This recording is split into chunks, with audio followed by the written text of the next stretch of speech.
मी सकाळीच सांगितलं की राज्यामध्ये भाजपा महायुती 2/3 बहुमताने महाराष्ट्र जिंकेल.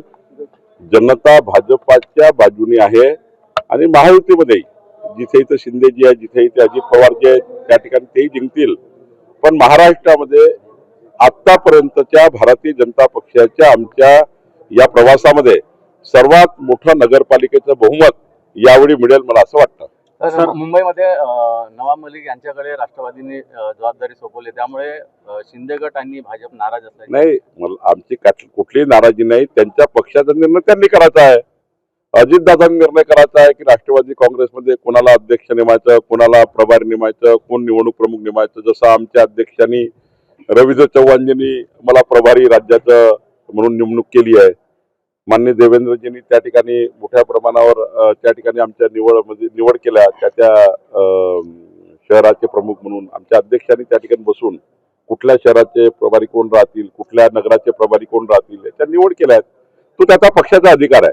त्यामुळं भाजपाचा अधिकार आहे भाजपाचे निवडणूक प्रमुख ठरवायचा, राष्ट्रवादीचा अधिकार त्यांचा आहे आणि एकनाथजीचा त्यांचा अधिकार आहे. त्यामुळे त्यामध्ये आमचं बोलणं योग्य नाही. नाराजी आहे का तुम्ही? काही नाराजी आमची नाही. त्यांनी त्यांचं निवडणूक लढवावी, आम्ही मैत्रीपूर्ण लढू आणि कुठेही आमच्याकडनं मनभेद होणार नाही. सर, नांदेडच्या धर्माबाद मध्ये भाजप आमदारांनी काही मतदारांना कोंडल्याचा आरोप होत आहे.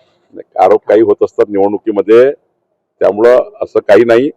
चुकीच्या पद्धतीने दिवसभर विरोधक जेव्हा निवडणूक हरतात तेव्हा अशा पद्धतीचे आरोप लावतात. मतदारांनी आरोप केला होता. मतदारांनी मग ते पोलीस चौकशी करतील, निवडणूक आयोग चौकशी करेल, राज्य निवडणूक आयोग चौकशी करेल, पोलीस चौकशी करतील. उद्याचे निकाल लागल्यानंतर बोलणी आहे महायुतीमधली, त्याची दिशा बदलेल का? कारण काही दिशा बदलत नाही. आमची बोलणी ऑलरेडी झाली आहे.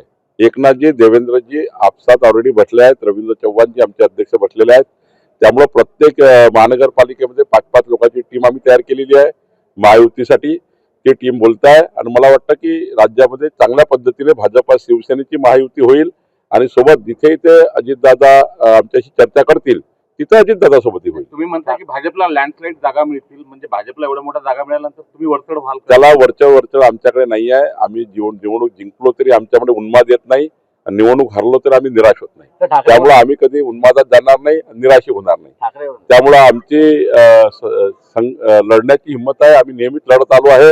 हारल्या जिंकण्याने आमच्या स्वभावावर काही परिणाम पडत नाही. तर ठाकरे बंधूंची जागा वाटपावरून अजूनही बोलणी पूर्ण झाली. त्यांचं काय करायचं, त्यांचं त्यांनी भाजपला जोरदार टक्कर देण्याची तयारी आहे. नाही, होऊ द्या ना. आम्ही 51% लढाई जिंकणार आहोत.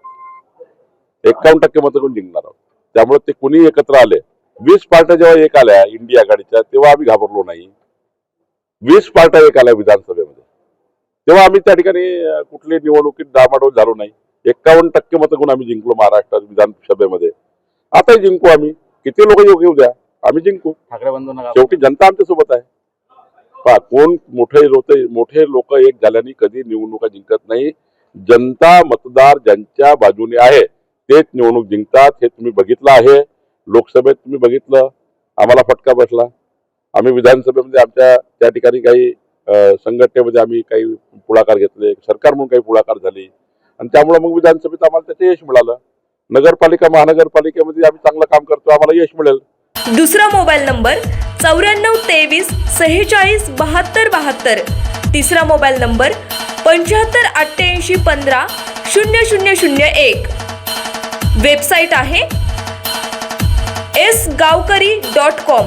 मेल आयडी आहे aklgavkari@gmail.com.